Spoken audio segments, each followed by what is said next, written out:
series with the Portland Storytellers Guild. In fact, Will was here last night. We're just going to get him a cot upstairs. And since there are so many of you here for the first time, I'm going to tell a story I told last week because it's even getting better. When I got here 2.5 years ago, it was after COVID. We're trying to figure out, what is this room going to be? Are we going to survive?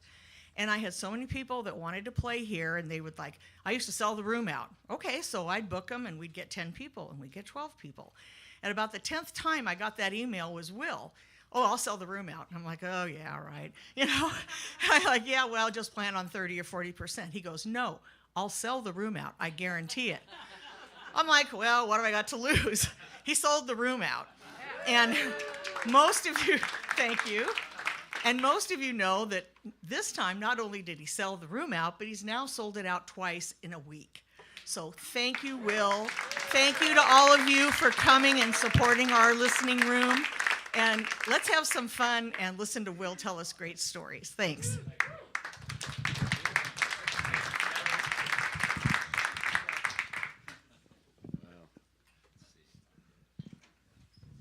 Hey, everybody. How you doing?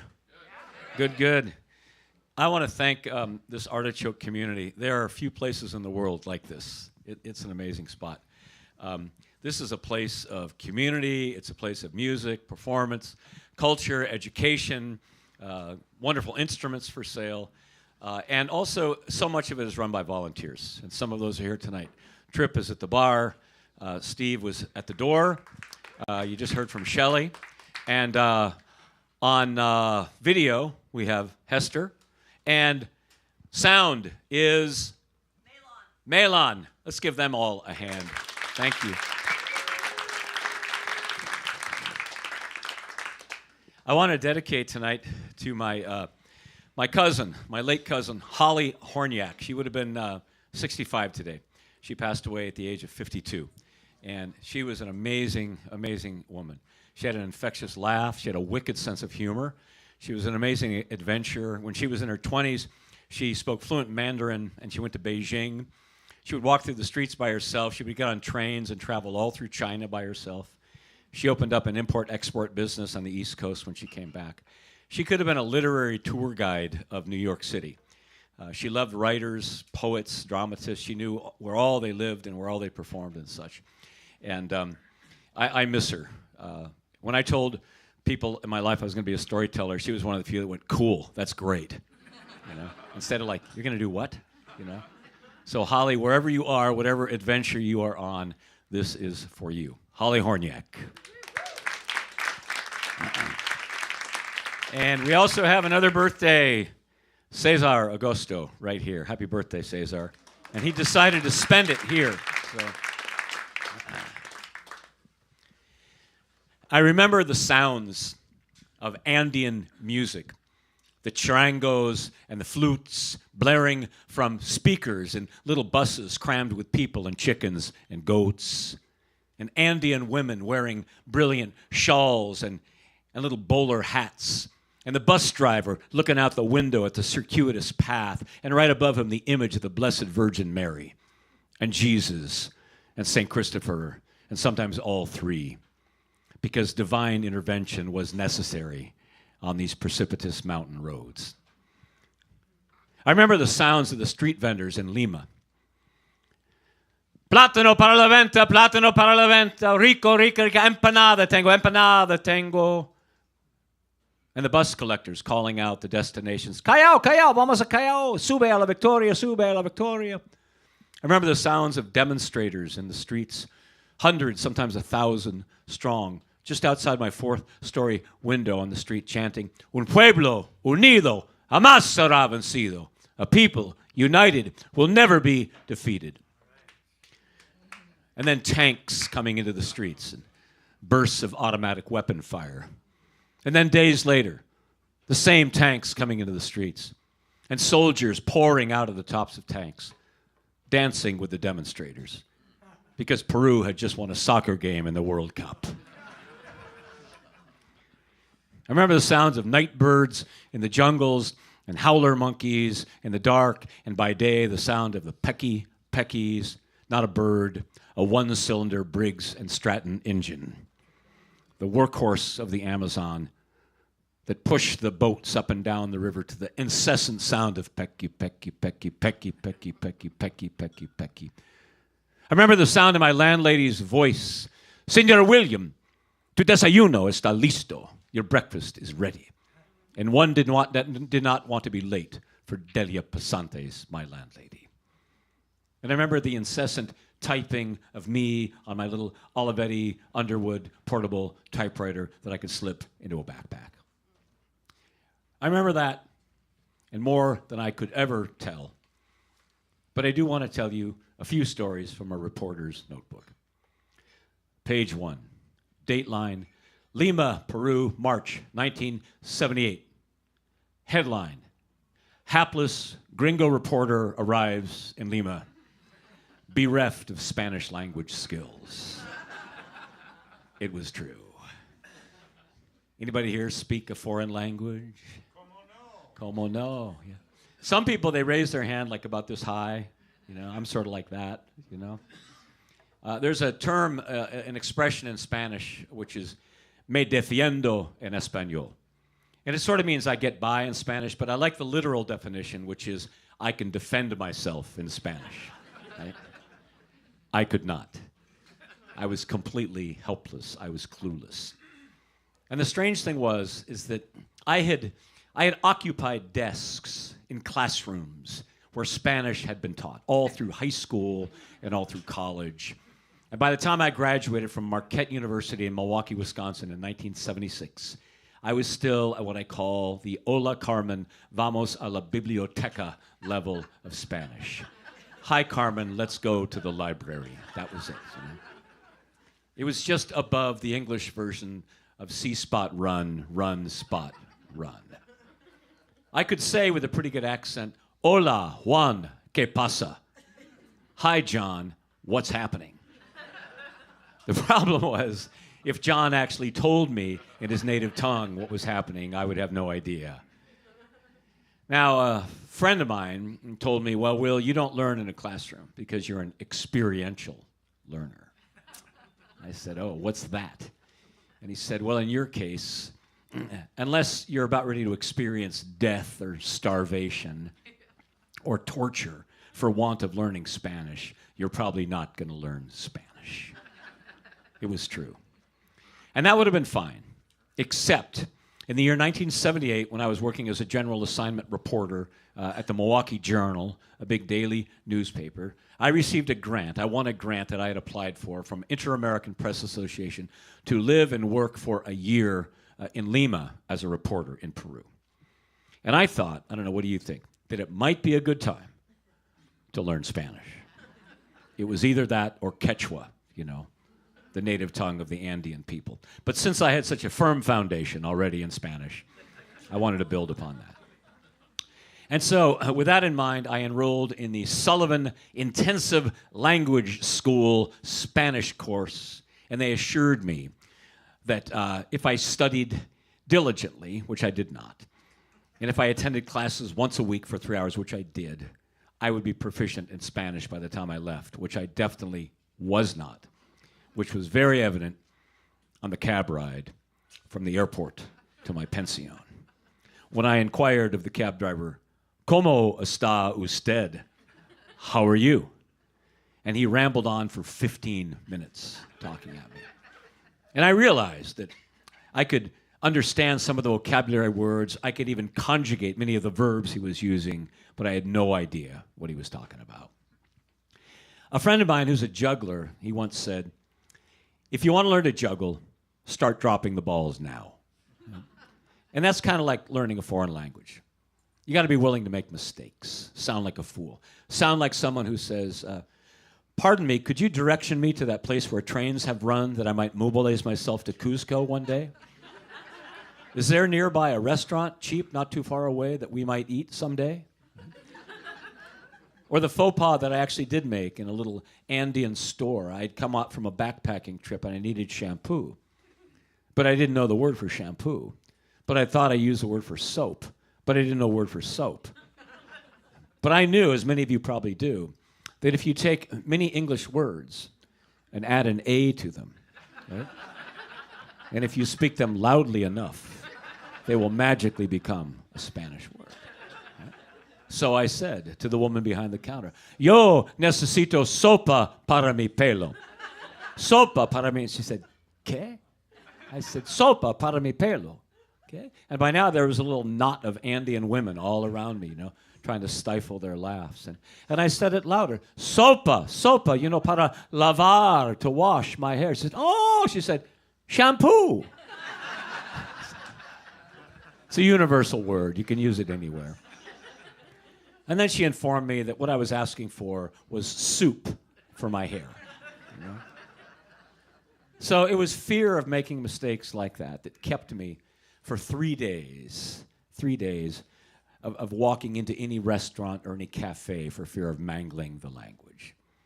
But finally, this experiential learner was experiencing hunger and thirst, and I went into a busy cafe, and I sat down at a lunch counter. You could smell the espresso coffee. You could hear the clatter of dishes and silverware. And the waiter came, wearing the traditional white tunic. And he said, "Bueno, sí, señor. ¿Qué quiere? What do you want?"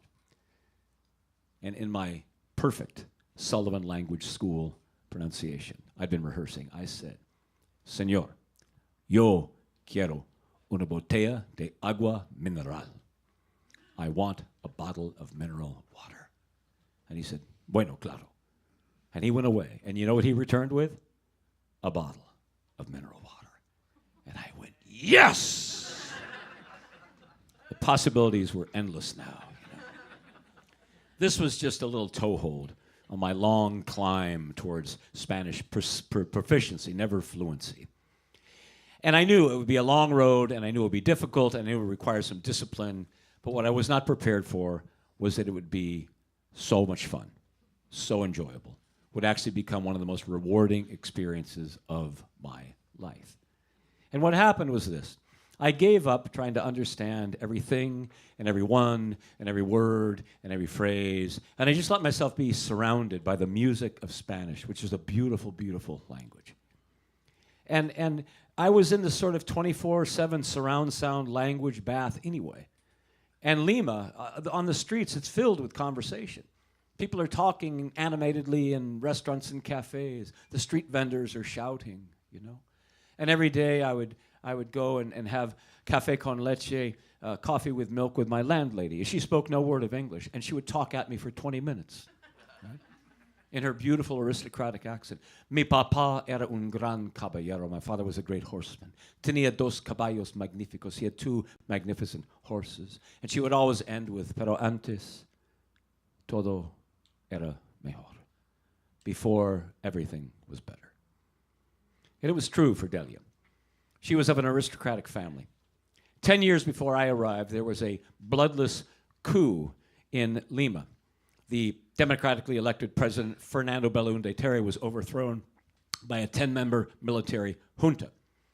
And they carried out many needed reforms, land reforms, distribution of wealth. They nationalized some companies, but the economy suffered.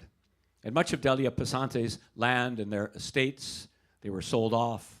And what remained, the relics of them, were all crammed into our little 2-bedroom apartment. Huge gold-plated mirrors, imported Italian furniture, enormous oil paintings of conquistadors with helmets staring at me as I walked down the hallway. One day I ventured, "Delia, don't you think it might be good for some of the people that they have land now when they hadn't before?"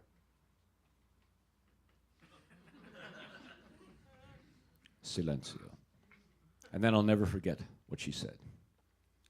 "Fíjase, chico," which literally means, "still yourself, little boy.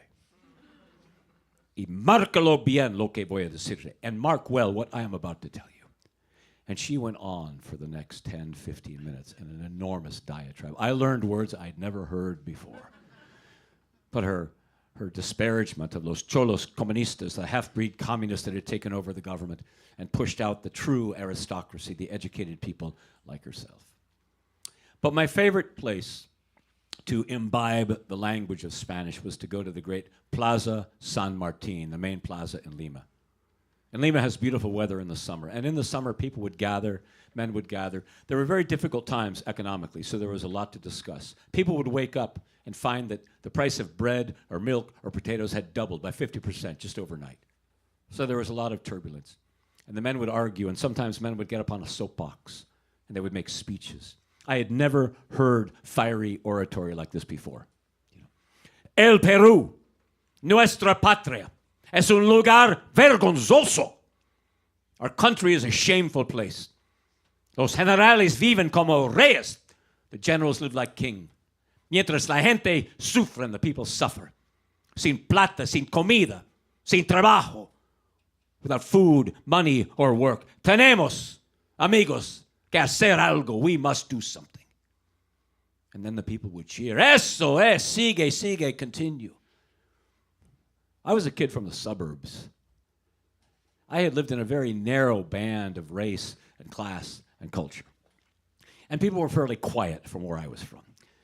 There were no street vendors that were hawking their wares and calling things out. Certainly, very few people got up on soapboxes and made speeches. But here they did, and I loved it.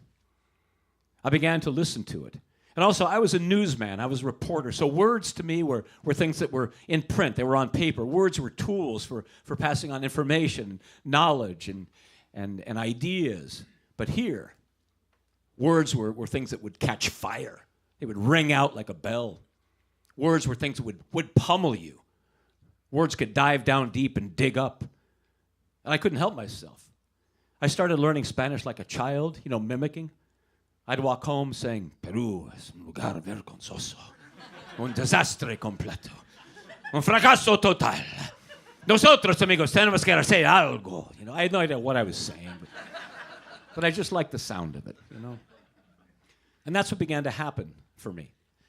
I enjoyed the sound of the words so much. I started paying attention more to language as music, and language as rhythm, and language as a feeling. And there's a saying, something is lost in translation. But there's a lot that is gained in translating yourself, your feelings, your thoughts, your very being through a different language. When I started to speak Spanish, I started to just recite the poetry of Pablo Neruda, even though I didn't understand much of it. I would just say it out loud because I loved the sound of the Spanish language. And I kept doing that. And another thing, I found that I was lonely. I am sort of a talker. And so I just started to talk to people after a while. And thank God the Peruvian people were so patient with me. And they would just draw my words out, And little by little I learned and I spoke more and more. And one day after I was there for a couple months, my good friend Bob Hoyer, who was a reporter living in Venezuela, he came down. He was fluent in Spanish. We traveled around Peru for 2 weeks. And he said, Will, your Spanish really sucks. But people understand you. He said, I think it's your enthusiasm that carries you across. But what I found that after a while was a couple things. For one, I felt like when I spoke Spanish, I felt like a different person. I spoke more from my gut, more from my heart, less from my head. Sometimes I would speak and I would ask myself, who is that guy? But I love that feeling of speaking that language. And even today, even though I'm not fluent, I'm proficient. And I really enjoy the opportunity to talk with cab drivers and street vendors and waiters, often who say, habla español muy bien, you speak Spanish very well. And I say, no, señor, pero por lo menos me defiendo. Page 1. Thank you.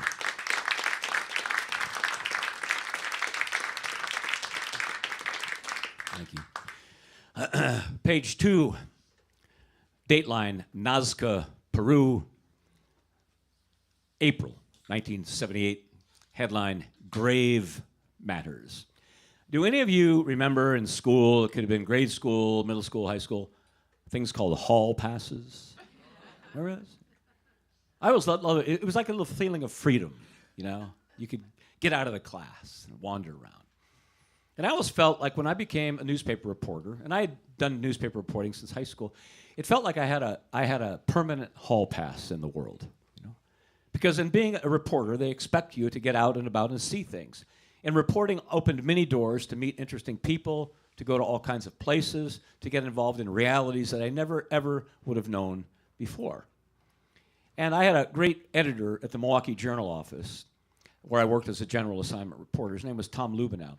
And he used to tell us on a regular basis, because he was an old gumshoe type of reporter. You know, he would pound the street and talk to people. He knew everybody. He covered the crime scene in Milwaukee. And he used to come to the young reporters. He says, guys, what are you doing here? There's no stories in the Milwaukee Journal office. Get out of here. Because he wanted us to use our nose to talk to people, to understand things. And so we did. And the people that gave me the grant, the Inter-American Press Association, that's sort of what they wanted us to do, to go far and wide and to report. Now, I loved my job at the Milwaukee Journal as a general assignment reporter. It was one of those huge newsrooms, you know, open-air newsrooms. And any good newspaper is an incredible microcosm of the world. And at times I would just sit at my desk and I would just study the newsroom. There was a whole bank of offices with the editorial writers, pipe smokers, you know, thinking deep thoughts over there. And then you had the crime reporters and the investigative reporters, always on the phone, always smoking cigarettes. And over here, there was Margot Houston, our Pulitzer Prize winner. She'd be interviewing some famous writer, talking to some social activist. And then way in the back, there was the sports guys, you know, wearing Green Bay Packers jerseys. You could go talk to them about the Milwaukee Bucks or how the Braves were going to do. And these lucky stiffs got to fly all over the country to follow the teams. But my favorite was Walden Porterfield. I always thought if I had a kid who I wanted to write the great American novel, I would just name him Walden Porterfield. He was a brilliant feature writer. I admired his work tremendously. He had a big desk, and he always looked, he was kind of Hemingway-esque. He always looked like he had come back from a safari. He had the khakis on and the weathered look, like he'd had just a couple of whiskeys not too long ago, too. But upon his desk, there was a cool little framed photograph, black and white, of Walden Porterfield on some beachhead in World War II with his typewriter typing up a story. And you could see ships and landing craft in the distance there. And the whole office was filled with people like this. And the thing that was nice is that it was conversational. Even though I was a cub reporter, I could go talk to anybody. I could go ask Walden Porterfield about a story that I was writing. I could talk to Margot Houston. Everybody was sort of on the same page in that we were all putting out the paper together. And I loved that. And I also loved the fact that there was constantly telephones ringing and the sound of typewriters. And you remember teletype machines? You know, the Associated Press, United Press International, Reuters machines. At times, you'd hear the and you knew that news was spewing in from some far-flung place in the globe. It was a really intoxicating, enjoyable place to work. At the same time, though, I always had the idea of living abroad, working abroad, and perhaps working as a foreign correspondent someday, maybe getting a job with National Geographic. So I applied for this grant, and the grant came in. And so that's indeed what brought me to Lima, Peru. Now, there was a joke among reporters that covered Latin America, and the joke was this. The United States will do everything for Latin America except read about it. And it was true. The United States brought down the Peace Corps, U.S. aid dollars, the CIA, thank you very much, missionaries, mining companies, all kinds of things. But the knowledge most people had of Latin America was abysmal. Very little understanding of the vast number of cultures and traditions and histories that made up Latin America. The Associated Press bureau chief once told me, most Americans couldn't name 6 countries in Latin America. It's all a blur to them of riots, revolutions, earthquakes, and buses going over cliffs. The people who gave me the grant, the Inter-American Press Association, their idea was to change that. And so every year, what they did is they gave away 5 grants to journalists from North America and 5 from Latin America, and we would exchange cultures and countries, learn each other's languages, travel about, report, and write. The idea being that we were supposed to soak up as much history, local culture, learn the language, learn about current affairs and politics, that in the long run it would create a better educated press corps and hopefully a better readership, more educated readership throughout all of the Americas. And so that's what brought me down to the desert town of Nazca, Peru, about 4 hours south of Lima in the coastal plains, where I met Italo. He was a 21-year-old engineering student, well-spoken, well-dressed. And he said, I earn my living by robbing graves. Peru was an archaeologist's paradise. There were a number of cultures along the coast that had existed 2,000-3,000 years ago. And they were experts at ceramics, textiles, goldsmithing. And because of that, there were all kinds of ruins and tombs and excavations always underway. And because of that, there was also a lively trade in the pilfering of and the selling of illegal antiquities. Italo told me, we go out at night to the graveyards. It's only light enough by the moon 4 nights out of every month. We take the digging sticks, and before we go, we do our rituals. We say our prayers, we smoke cigars, we smudge ourselves, we drink a little pisco, a little brandy, and then we head out. The police are sometimes there. We have to avoid them, but the worst thing are the vipers, the poisonous snakes. He said, I could never afford to go to school unless I did this. The most a Peruvian man will make in a year is $1,200. I can make 3 times that as a part-time huaquero, a grave robber. I asked him if he could show me some of the places where he had been. Well, he said, I can't take you to where you're working now, but I'll take you to a site that has been long ago abandoned. We hired a car. We drove out of town about a half hour along the dry desert.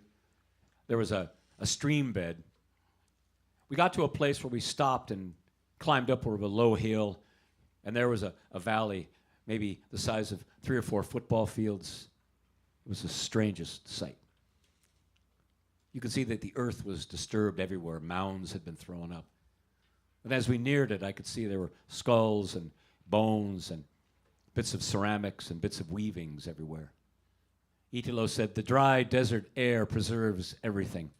Sometimes we'll find an entire weaving that'll be worth hundreds of dollars, but all of these little pieces are worthless, the ceramics and the weavings.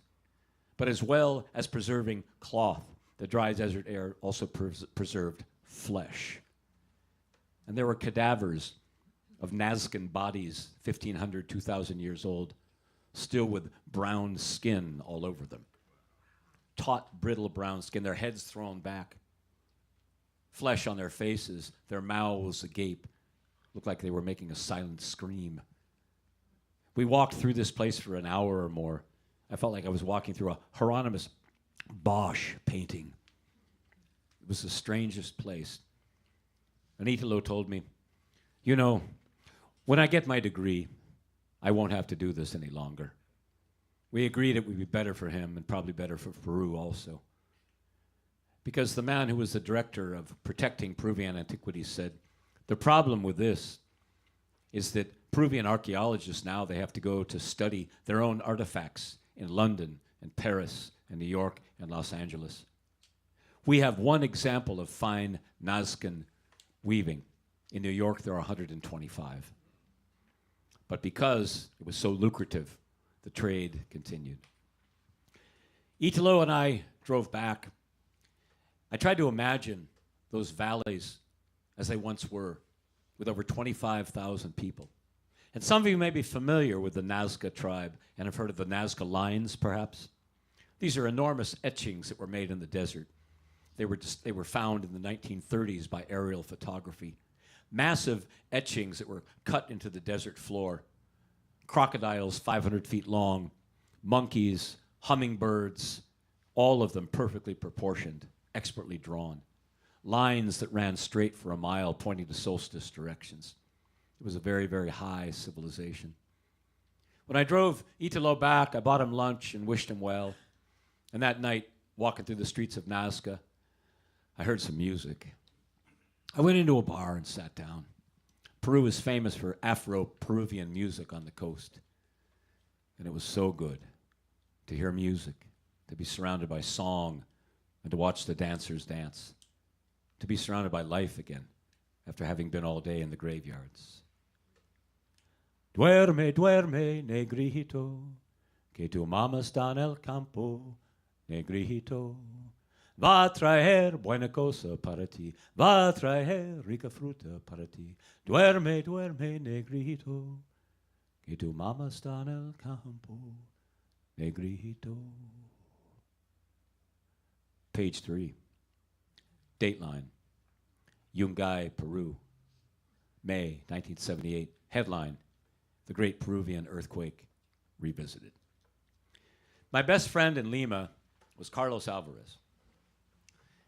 And he educated me about his country's culture and history and music. And one day he said, Bill, you know that Andean music you like so much? I said, yes, I love it. It's so joyful. He goes, it's sad, Bill. It's sad, Bill. And I said, really? He goes, listen to the flute music. The music of the flutes of the Andean people is the longing of their spirits to transcend the great spires of the Andes, to rise above that hard life, the difficult life, the cold and the hard labor that they must do, and also the many tragedies that they have been through. And I was thinking about that as I was on one of those little buses traveling through one of those beautiful places in the world, a place called the Callejón de Huaylas, 100-foot long, steep canyon. And on one side of the Cordillera Blanca, the Andes Mountains, 18, 19, 22,000 feet tall. And then leading up to them, fertile land, the Altiplano, filled with farms growing maize and wheat, and people tending to sheep and llamas and alpacas. It's a beautiful, beautiful place. But I was on board this bus traveling to a site of one of Peru's greatest tragedies. There have been many earthquakes in Peru, but only one that's known as the Great Peruvian Earthquake. And I decided to go and do an article on it because the 8th anniversary of that was approaching. I got into the town, the new town of Yungay, and I asked about it, and after a couple of days, I found some people that had been through the earthquake, that had been right there in that place during that time. And they were willing to show me around. They led me to a cemetery, a big hill, and you could see the great spire of the 22,000-foot Mount Huascarán right in front of us. It's an amazing sight.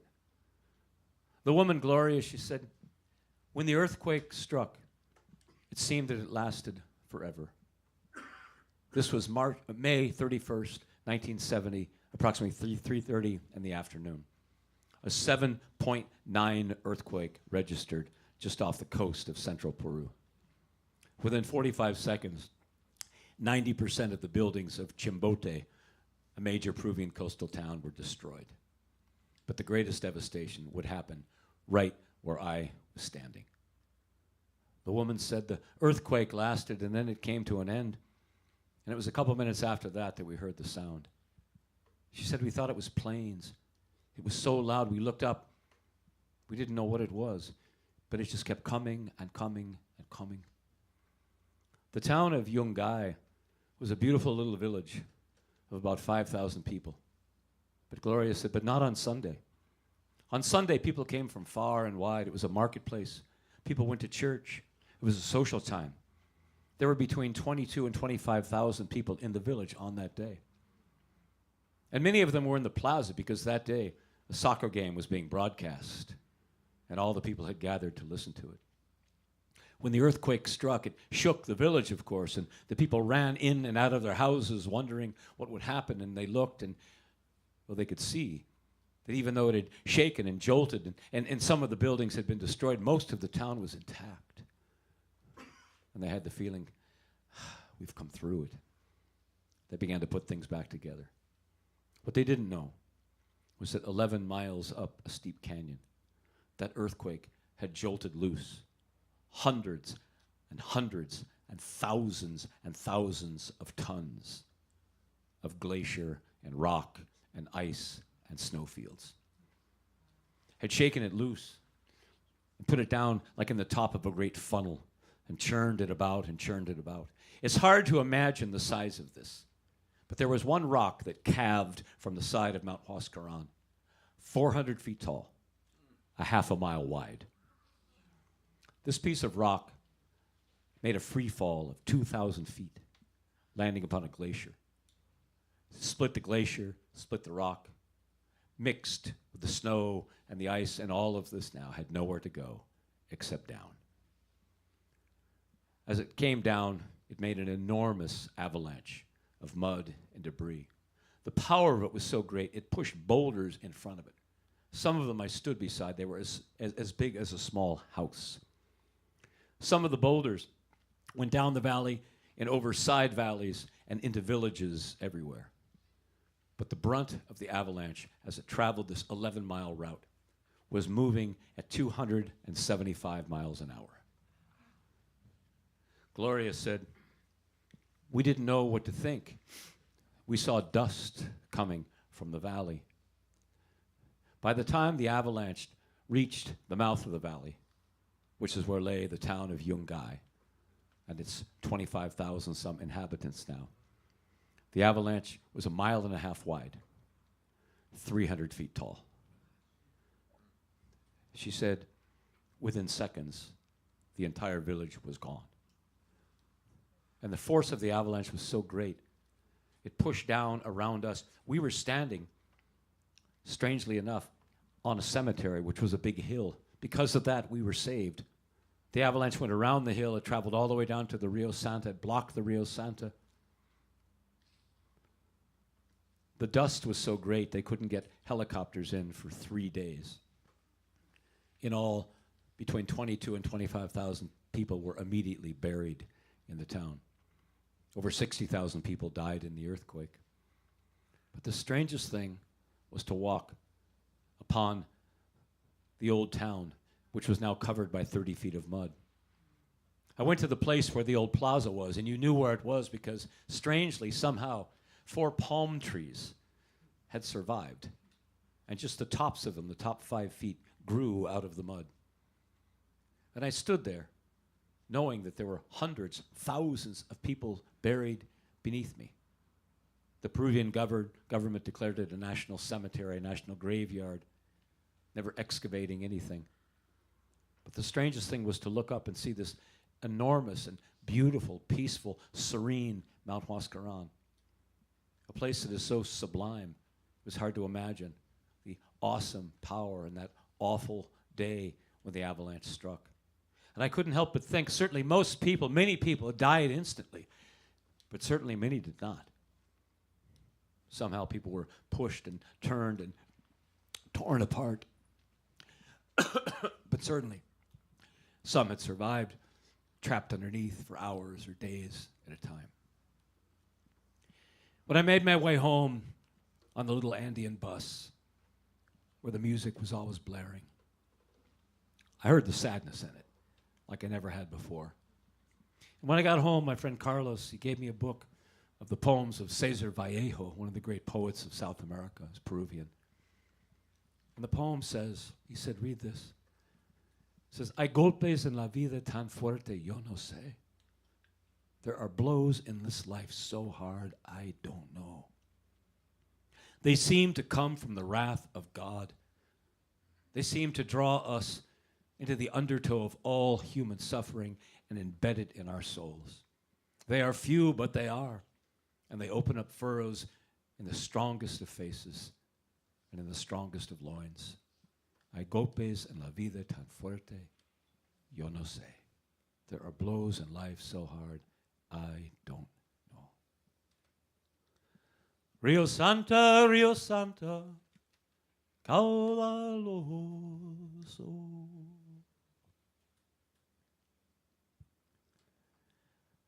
Well, after that, I was ready for a change. My friend and partner in crime, Tom Jackson, looked at me with a gleam in his eye one day. Have any of you been to Peru? A few of you have? Good. So I could have gone anywhere in Latin America, but when I got the grant, I researched, and I wanted to go to Peru because of its variety. You know, it's like 3 different cultures, 3 different universes, all with their own histories and traditions. The coastline runs 1,500 miles along the Pacific Ocean. Much of it is desert, very dry. A number of high civilizations were formed there. And then you go inland, not too far, and immediately the Andes Mountains start. And they also run 1,500 miles north to south. Some of these peaks are 20,000 feet tall. There's many villages that are 10,000, 12,000 feet high. And they have their own traditions, the Andean music. And then just on the other side of the Andes is the jungle. Peru, other than Brazil, Peru has more Amazon real estate than anyone.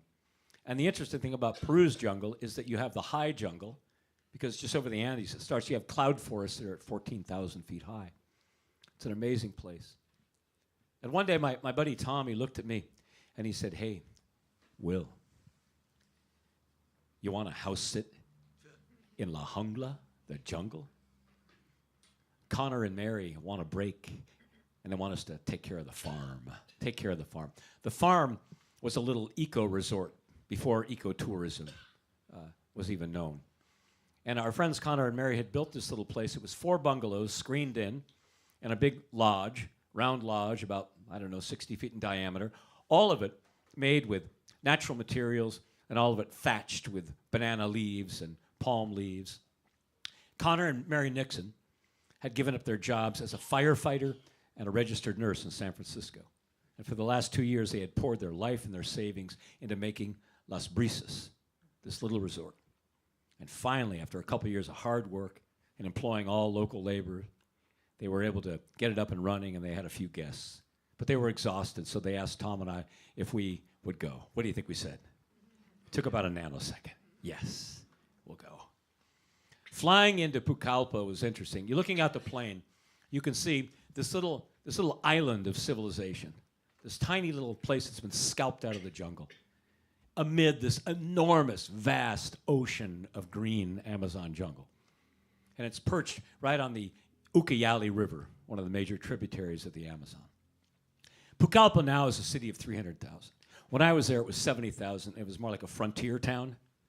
You know, think like lots of pickup trucks and lots of motorcycles darting in and out on red dirt roads that just turned into a quagmire in the rain, and lots of cinder block buildings that had these huge corrugated metal doors that would be pushed up, and they would reveal shops that were selling motorcycles and generators and winches and chainsaws and beer and wheelbarrows and shovels and pickaxes and beer and lumber and concrete, hammers and nails. And what do you think? Yeah, it was so hot there. That was the best drink. There was a marketplace in Pucallpa where you could get turtle soup. And if the hunters had been successful, you could get wild pig. You could buy a crocodile skin, a jaguar pelt, a black panther pelt, crocodile teeth. It was a wild, wild place. Tom and I got there and we hitched a ride down to Lake Yarinacocha to the muddy bank where there was a little mosquito fleet of the common passenger and cargo boats. These are boats that were about 35 feet long, shaped like a canoe with a square stern, about 6 feet wide, and they all had the corrugated metal roofs on top. And of course, they were pushed by the pecky. It took a long time to get where we were going. But we arrived, and you could see these little bungalows back in the jungle and this great lodge, all of them 15 feet up on stilts. They had to do that because of the flooding of the lake. Connor and Mary had a man named Jose, and he knew all the things that needed to be done with the hardware and the generators and all that. All we had to do was take care of a few guests, cook for them, clean for them once in a while, and after that, we were free to live out our Jungle Gym Tarzan fantasies, which we did. We rode motorbikes, we made rope swings, we hired a local carpenter to show us how to make a balsa raft, you know, balsa trees. You take a machete, you can cut down a balsa tree in about 3 swings, and then you can carry a 30-foot log on your shoulder. We felt like Hercules. We made a swimming float in the middle of the lake that we could swim out to, as well as the other guests at the hotel. And we had a great time hiking through the jungle, and every night we would go and we would hang out by ourselves in the lodge, and we had our guitars. We had 2 guitars, and between us we knew 6 chords and 4,000 folk songs, you know. But we would listen to the symphony of the night birds every night and the howler monkeys. These night birds, some of them sounded like dripping water faucets, like percolators. It was just wild. And one night, their symphony was so intoxicating. And maybe because Tom and I were so intoxicated, we decided to give them a symphony of our own. You know? So we pushed the tables and chairs back, and we found Connor and Mary's album collection with a turntable. Remember those? And back in those days, speakers were as big as small refrigerators, you know. And we cranked it up to number 12. We found the perfect album, Music from the Jungle, for the jungle, from the jungle, the barrio of New York. West Side Story. We blared out there and sang as loud as we could, you know. Da da da bum ba ba da da da ba ba ba ba ba. When you're a jet all the way. We sang for 45 minutes. Everything. There's a place for us. And what we lacked in pitch and tune, we made up for in volume and enthusiasm. And when we finished, it was utterly silent in the jungle for an hour and a half. We decided to take the long way home to Lima, not go by air, go by land. So we started hitchhiking on boats going up the Ucayali River for about 10 days. You start out on a bigger boat, you go to a smaller boat, a smaller boat, a smaller boat. We ate sometimes crocodile flesh, snake flesh, lots of yucca, whatever the hunters had found. And finally, we were in little dugout canoes that we had to paddle, and finally we got to a place where the Ucayali was no longer navigable, and that's where there was a trailhead, and that's where we wanted to go. We had a map, sort of like a county map, but it showed a trail that went up about 70 miles to a village called Pozuzu, which was in what they call the Ceja de la Selva, the eyebrow of the jungle, about the 2,500-foot level. And I wanted to go because of this little town, Pozuzu. This little town had been founded by Tyrolean immigrants in 1859. And they had been promised that a railroad would pass through someday. It never did. So here were these isolated Tyroleans, still up there, speaking Tyrolean, right? Wearing dirndl dresses, cooking banana strudel, right? Big, tall, blue-eyed people. Some of them still spoke Spanish, of course, now too. But they hadn't built a road in there since 1970. Until 1970, so I decided it would be a good place to go. Now, some of you know the Amazon. It's like there's outcasts, outliers, anomalies all over the Amazon. On our little trip up on the boat, we met a Mennonite couple who looked like they were from the 1800s, you know. They had the old farm wear on, and she had the black bonnet. They were in a buckboard pulled by a horse with the blinders on it. We met a guy named Christy from Yugoslavia who came over after the Second World War. He found his way to the jungle. He met the Kamba people, a fierce tribe, but they loved him. They taught him how to fish and hunt and take care of himself. And then he built some cabins when he was in his 70s, and that's how he made his living now, renting places to the river traffic up and down. And then we met a man from the Summer Linguistics Institute, a missionary. These were people that would go into the jungle. They were expert linguists. They would find some indigenous tribe that had never been found before, and they would learn their language. And then they would make a written form of their language, which had always been oral tradition. And then they would translate the Bible into the written form to save the souls of the indigenous people. I was a bit suspect, but they were incredible people and knowledgeable and rich in jungle craft. And he said one thing: I always carry 4 kinds of anti-venom with me at any one time. Watch out for the snakes, especially the English bushmaster. He goes, it's like a really big rattlesnake. He says they're not really aggressive, but they don't retreat either. And once one bites you, you have about 7 minutes to get anti-venom into you, or you're dead. 2 days later, walking down the path, I came into a ravine flooded with water. And just as I was about to step into it, I noticed something out of the corner of my eye. A 6-foot-long bushmaster just kind of slithering along. I stepped back and let it go. The jungle was full of ways that you could die. And I would find that out very soon. We got to the trail, and Tom and I were experienced backpackers. We had good gear. We had a waterproof backpacking tent, sleeping bags, a stove. I mean, really, what could go wrong? Exactly. We started our trip, and we got in about 15 miles or so, and we were headed from the low jungle to the high jungle. So we were going up over hills and into little ravines and then crossing creeks, and then the creeks became streams, and then the streams became bigger rivers. And the last one we had to ford was about waist deep, and it was going pretty good. And Tom and I had to lock arms to make our way across. And across the river, that's where we lost the trail. We looked for it downstream, upstream, couldn't find it anywhere. And eventually we walked upstream, and we saw a creek coming into the river. We thought, this is probably it.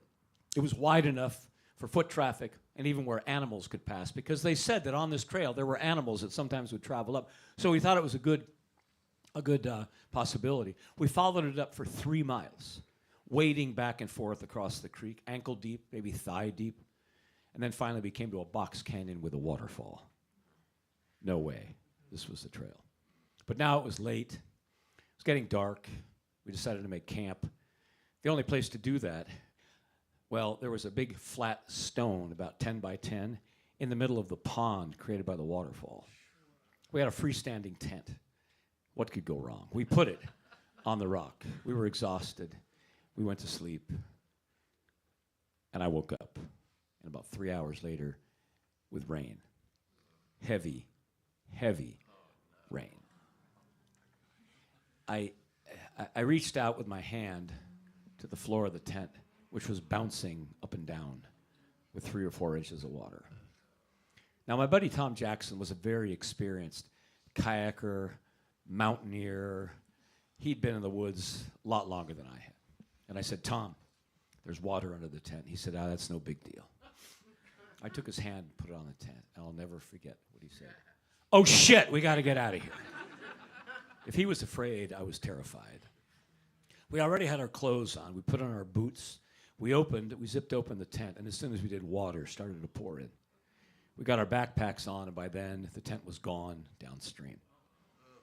And now, this flat rock was underwater, about a foot underwater. There was nowhere to go. And now, to add a little bit of drama to the situation, there was thunder and lightning. At least with the lightning, we could see that there was one of the sides of the canyon that had a bit of a grade to it, maybe an 80% grade, but lots of roots on it. So we pulled ourselves up by the roots, and we found a ledge about a foot wide, and that's where we stood. I just watched as the water came up and up and up. And without getting too deeply into Amazonian hydraulics, little creeks like this can rise very, very quickly. And my thought was, one, we're going to die. But the second thought was, nobody's going to find us either. They have no idea where we are. But at daylight, the rain stopped, and the river, it stopped rising. But still, we had to get back downstream. We took out everything we didn't need from our packs. We laid it behind, left it behind, put it on our packs, and now we waded back and forth in what had been knee-deep and thigh-deep water was now waist-deep and chest-deep. And finally, we got down to the place where we had gone wrong. We didn't know what to do. Should we abandon the trip? It was a good 15 miles back from where we started. But it was neither myself or Tom that made that decision in the end, because we looked downstream and we saw 2 men and a donkey crossing the stream right where we had crossed. They come up to us. They said, "Necesitan ayuda? You need help?" "What makes you think that?" I said, "Bueno, estamos pensando en ir a Pazuzu. We're thinking of going to Pazuzu." "Bueno, nosotros también. We are too." They were local ranchers, tough and strong like you wouldn't believe. They took our packs, strapped it to the donkey, which meant that one of the men had to take the chainsaw from the donkey, and he carried it for the next 50 miles. We crossed over a dozen streams, all of them so swift that I wouldn't have made it, or Tom either. But one of the men took Tom in one arm and me in the other, and as we crossed, I would fall, he'd pull me up, Tom would fall, he'd pull me up, and this is how we made our way. Wow. We spent the night at a cabin, some people that they knew, just fed us some rice and some chicken, and then the next day we hiked another 25 miles to the town of Pazuzu. And as we were making our way into Pazuzu, it was strange. Most Peruvians are fairly short and fairly dark, and here come strolling these big Tyrolean people, you know? Blonde hair, blue-eyed, speaking Spanish, throwing in a little Tyrolean expression, too. We get to this beautiful little village. Tyrolean-style houses, women wearing dirndls in the middle of the jungle. I wrote a story on it. It was published by the Miami Herald. But I asked our friends who had helped us, I said, "Is there a restaurant here? We'd like to take you to dinner to just show our thanks." And he said, "Restaurant?" He said, "We haven't had a road in here since 1970. And I said, "What about a chef? Do you know a good chef?" "Oh, I know a good chef."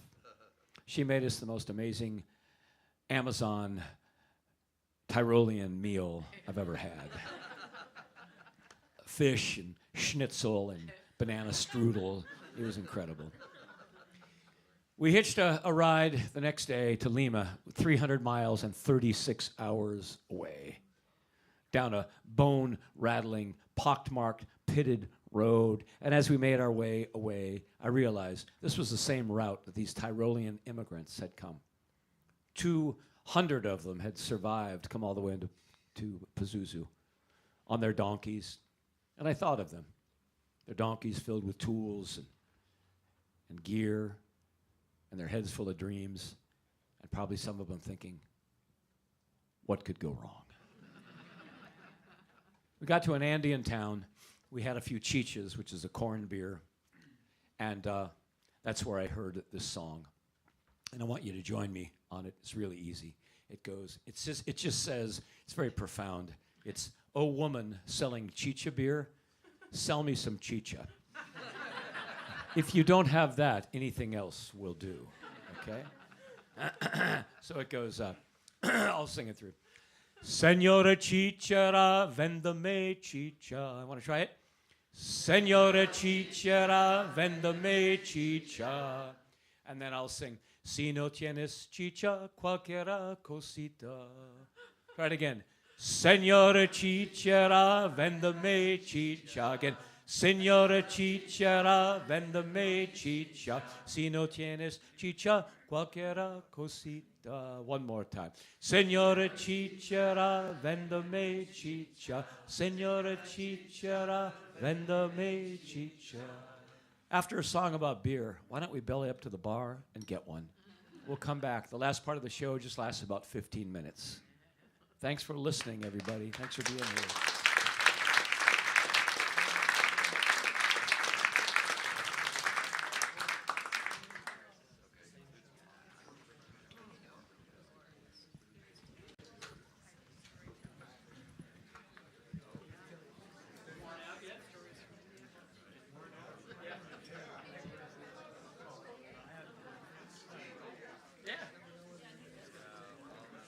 I kind of got into the death thing, you know? Great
Well, I have a shameless. This is a shameless advertisement portion of our evening. I wrote a book of poetry, and the publisher is here tonight. So I'd like you to give a hand to the publisher. He's going to come up. Thank you very much. Thank you very much. We were amazed when we read Will's poems and realized that we had to publish this work for two reasons. Nobody else was going to. And then it fits a certain niche of, it's a burgeoning new genre, actually, of mythology, carpentry, fishing, river rafting, gardening, and auto repair. You know? You can only find it here for $12, okay? Some of the great compliments I've had were, Will, I don't even like poetry, but I like this, okay? That's kind of a left-handed compliment, you know? But rest assured, you won't be walking away scratching your head, wondering, what did Will mean by, and the pickup truck was towed away to Nick & Sons Auto Repair, okay? It's not a metaphor, all right? So, my great partner in crime, Conchetta Antonelli, is handling sales for us here. And we do accept cash, checks, Venmo, PayPal, Peruvian soles, Hungarian forints, beer, right? And certain Suzuki motorcycle parts. So talk to us later. Since this is sort of an informal gathering, any questions or comments that you might have about Peru or anything like that, or stuff like that? One of the most common ones is, did you go back? And I did. I've been back to Peru twice. It was been about 12 years. My good friend Carlos works in the prisons down there. He does amazing social work, and so I went down and did the Peruvian prison tour with him, which was interesting. And then we traveled to some of the ruins in the high jungle in northeastern Peru. And I lived in Argentina for a few months too. So I did get back to Latin America in that way. Most of the articles that I wrote, we were under a requirement to write one major feature story a month, which we would send to Inter-American Press Association. And they were an organization made up of most of the publishers of the daily papers in the States and throughout Latin America. So we would send our stories to them, and they would syndicate them. So you had a really good chance of being published. Most of my work was published by the LA Times or the Miami Herald or the Miami News, because they had a large Latin American readership. But I worked as a stringer for Associated Press and United Press, and then I had a column in a magazine called the South American Explorer. It was a spoof on explorers that came through Peru. It was called No Bull by Big Bill. Right? How long were you there? I was there for a year and a half. Yeah. So I went down in March, and I came back in July. And all. Was it a tough transition back to the States after that? You know, I was just so happy just with life when I came back. It took a while for me to get depressed. Okay. Right? But eventually it did set in, Tom. You're absolutely right.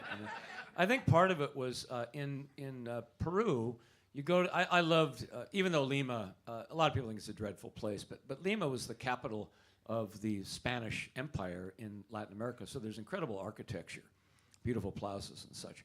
And then it was right on the coast. So I loved Lima, and I got into the mountains a lot, and I was just so happy traveling around. But so many of those towns up in the Andes, they have so much soul. You know, they feel very old. And my own soul felt really at home there. I'm Hungarian and Irish, and I feel like they have a lot in tune with Latin culture, too. You know, they like to eat. They love words. And they love poetry and music and that kind of thing. And I felt very, very at home there. So coming home was a tough transition. Yeah. So are you ready for page 5? Yep. Okay, don't worry, there's only 6 pages, so we're just about done. Okay. I want to thank all of you, though, for indulging me and letting me tell some personal tales. And these have been percolating in me for a long time, so I appreciate you being here and letting me get them out. And the next page is called, it's page 5, Dateline, Lima, Peru, sometime 1979. Headline, Habrá Violencia. There will be violence. I awoke one morning late, about 8 o'clock. That's late because my window was just above Avenida Tacna and Colmena, the busiest intersection in all of Lima. And usually by 6 in the morning, the city was just alive and roaring. This is a city of 4 million people. And the buses would be roaring. A lot of taxi cabs didn't have mufflers or they didn't function very well. Brakes were screeching, and I was just used to it. So I woke up at 8 o'clock, and it was a work day. It was a weekday. I woke up to total silence. And I looked out my window. There was no one on the street. Not a street vendor. There was not a shop open. There was not a bus running. That's when there was a knock at my door. It's my landlady, Delia Pasantes. Will, es la huelga nacional. It's the national strike. No vas afuera hoy día. Don't go outside today. Es bien, bien peligroso. Very dangerous. Y, escúcheme, listen to me. Habrá violencia. There will be violence. And I said, Delia, I'm a reporter. I sort of have to do this. I took my notebook. I took my 35 millimeter camera with a 150 millimeter telephoto lens. I walked out on the street, and I looked about a half mile down the street. There was a huge traffic circle. Hundreds and hundreds of people had gathered there. Now, you have to understand, the economy was so bad that miners had not been paid in months. Teachers had not been paid in months. Nurses, railroad workers, people were up in arms. And this was their way to just shut the whole country down, to show the government that we have the power to do something. And so the idea was that people came out into the streets to make sure that no business was being done, no traffic was moving up and down the streets or on the freeways.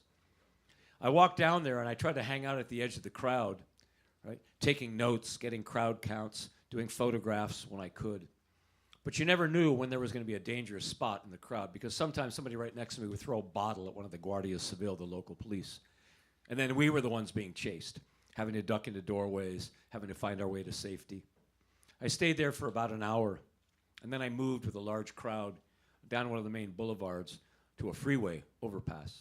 There were hundreds of people blocking the freeway. And as one lone car came down the road, a whole crowd went out and stopped it, pulled the driver out, flipped the car over. Not long after that, the tanks came. Now, there's the Guardia Civil. They have little green tanks with tires. These were army tanks with huge steel tracks, and it makes quite a sound moving over concrete. They fired 30 caliber rounds over our heads. It terrified the crowd. Everybody started to flee. I could smell the gun smoke. I could smell the diesel. And as I started to run, somebody grabbed my shoulder and whipped me around. Venga conmigo, you come with me. It was one of the Guardia Civil. He'd been watching me take photographs. He pulled me into this little hastily made security building that they had. I was terrified because every reporter heard stories about reporters being detained in Peru and Bolivia for long, long periods of time. He pulled me in and said, documentos. I produced my passport. I produced my press pass. He didn't seem impressed. I remembered. I had brought with me several letters of introduction.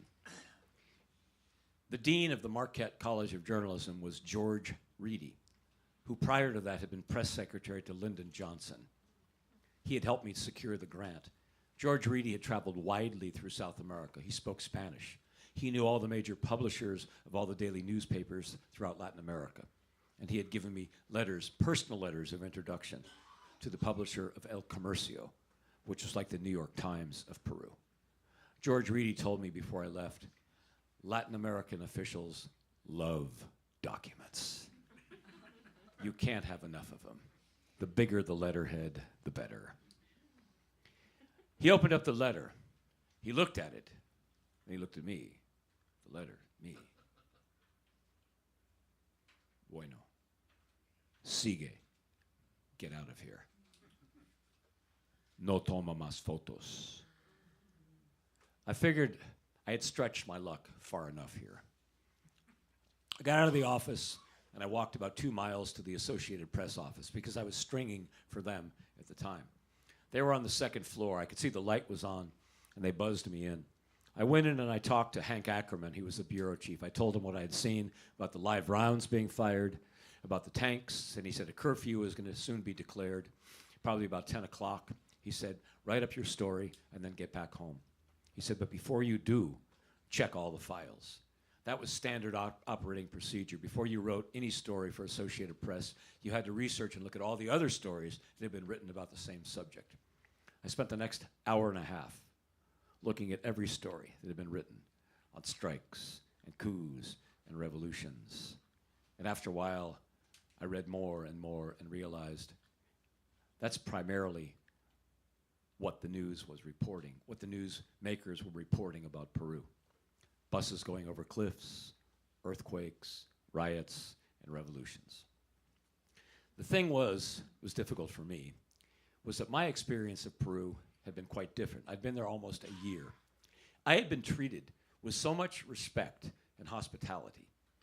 I had been given homes to live in. People had been very patient with me learning Spanish. And not only that, I had met children that were 7 years old, boys that would jump aboard buses, and they would do song and dance routines, and they would entertain the whole bus, and then they would pass a hat around to get some money for their families. I met girls that were 11 years old that would help their mothers, the street vendors, set up, and all day long they would sell chocolate and candies and cigarettes. In the Andes, I met young girls, 13, 14 years old, herding sheep and llamas and alpacas, and then weaving expertly on backstrap looms while they were tending the sheep. In the Amazon, there were children 8, 9 years old, paddling boats and clearing the weirs of fish. Not only that, but I had read widely of Peruvian literature, read poetry, was so impressed by the music, the Afro-Peruvian music, and the Spanish music of the coast, the Andean music, and the fact that there were 200 languages in the jungle, and the practice of shamanism had been a tradition forever. This was a culture that was so rich, and all that had been written about it was riots and coups and revolutions. It was just like constantly hanging out the dirty laundry of people that you knew and loved, and I didn't want to do it anymore. And so I wrote the article to end all articles. Everything and the kitchen sink, trying to explain the background of colonialism and the history and the root system behind all these riots and revolutions and the poverty and what had happened. I think it was 5 pages long. I gave it to the bureau chief and he read it and said, "It's good. I'm going to put it on the wire." I doubt anybody will publish it. But I gave it to him. After that, I needed a break. I laid down my notebooks, I laid down my camera, and I just picked up my backpack, and I decided to just hit the road for a while. I had already taken care of my requirements for the number of stories that were needed, and I needed to do something different. Final page, page 6. Dateline, Andes Mountains, sometime March 1979. Headline, "The center can no longer hold." I started just hitchhiking on trucks and riding trains and just going wherever I wanted to go. For so long, I had been looking at the world through the lens of a reporter, always considering things in terms of an article that could be written, a person that could be interviewed, even as a photographer, a shot that I could compose. And after a while, I just wanted to take the frame off of life, just live it directly. You know how those rockets work when they shoot people into space? They get the payload up so high, and then the fuel canister, right, falls away. And then you're just in orbit. The payload is just in orbit. And I was feeling that way. My fuel canister, my booster, had been my grant, had been my career in journalism. And now I was up there. I'd been up there so long. I was floating around in orbit, and it was disorienting. I didn't know what to do. I didn't know who I was. Being a journalist didn't seem to fit any longer. But who would I be without a byline? Who would I be if I wasn't a reporter? It was exhilarating, it was exhausting, and it was depressing. But I just started to follow my nose, and I took two books with me in my backpack. The Bible and the Norton Anthology of English Literature, which is sort of a Bible too. And I just started to read poetry. I'd never had time to read poetry and try to understand it, but I did. And I had many, many days just backpacking and reading, and I would walk along chewing coca leaves. And then I started to recite some of the poems that I had learned, just reciting poetry. And the poetry seemed to make sense to me, seemed to speak to me. I traveled in Bolivia for 3 months, and I decided to find go to the town of Pedro Nunez, the greatest charango player in the world, supposedly. It was just a lark, a quest. It took me a week to get there, hiking in. And I got to this little town, and on the way, people would say, "Where are you going?" I'd say, "Serrano." "Ah, Serrano. La gente," I always said three things. "La gente son muy amable." The people are very friendly. "Tocan charango todo el día." They play charango all day long. "Y beben mucha chicha." They drink a lot of chicha. And they said, "You're going to like it." I swear to you.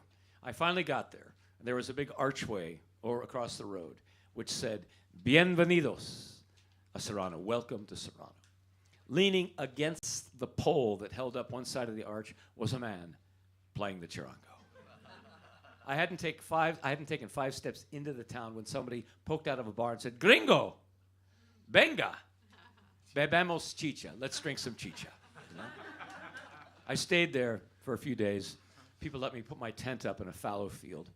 And I just hung out with people. There was a kid there who was a barber. I got a haircut, and I saw he had a guitar. And I said, "Do you play?" He said, "Yeah." And I said, "I play a little bit too." So I taught him, "This land is your land, this land is my land." And I wrote down the words and the chords.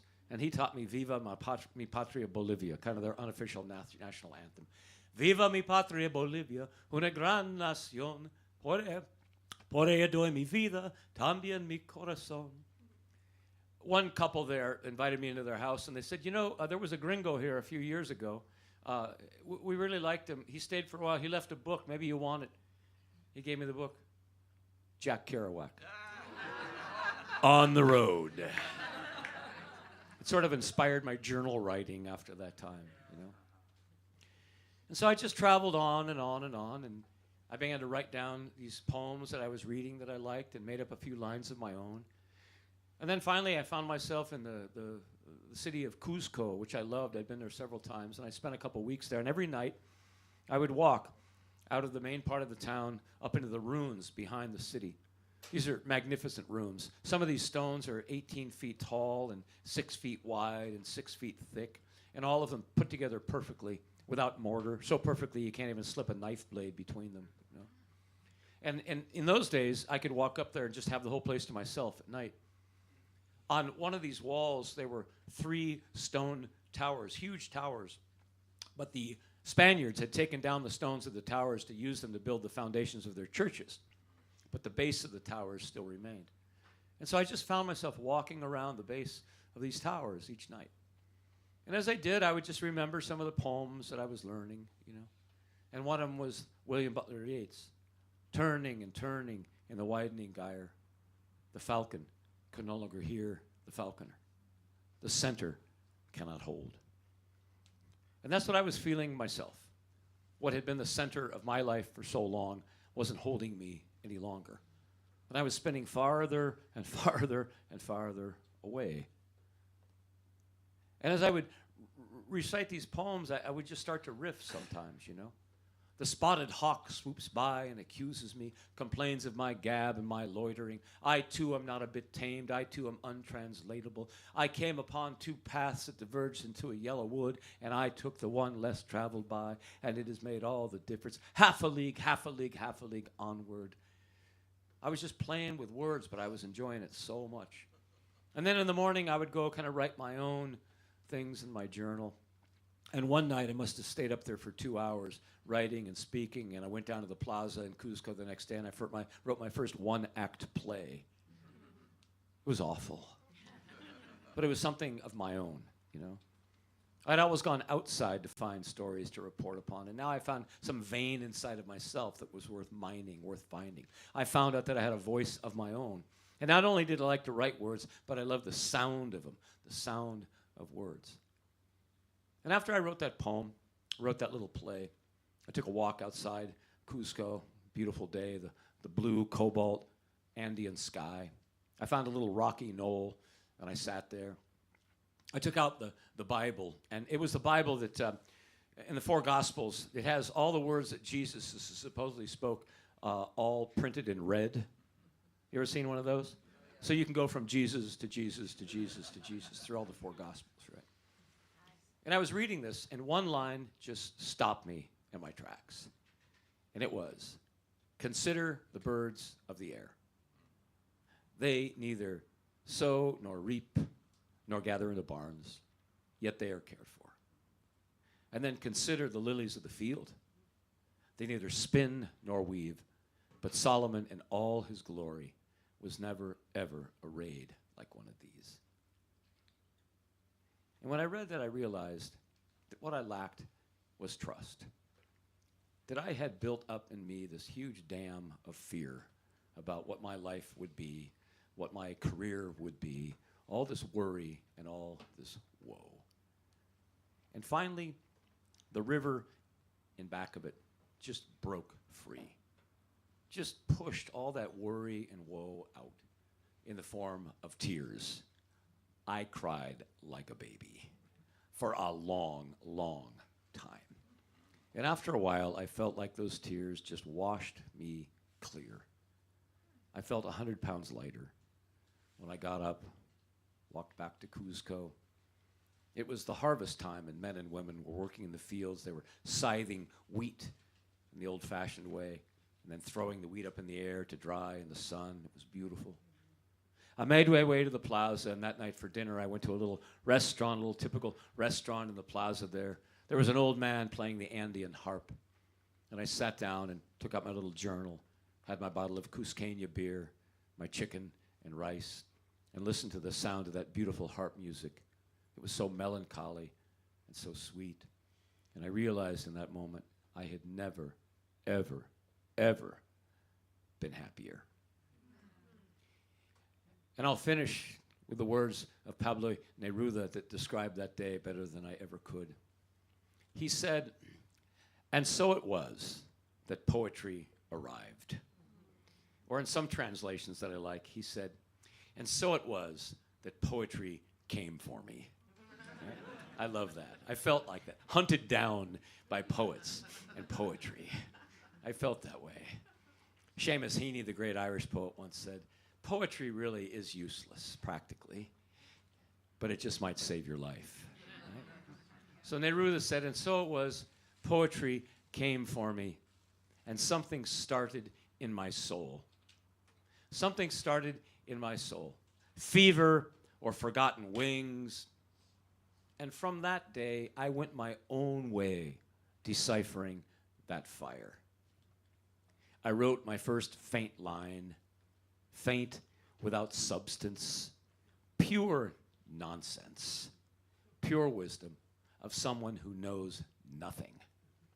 But in that moment, the heavens unfastened, my heart broke open on the wind, and I, an infinitesimal being, wheeled with the stars." Thank you, everybody.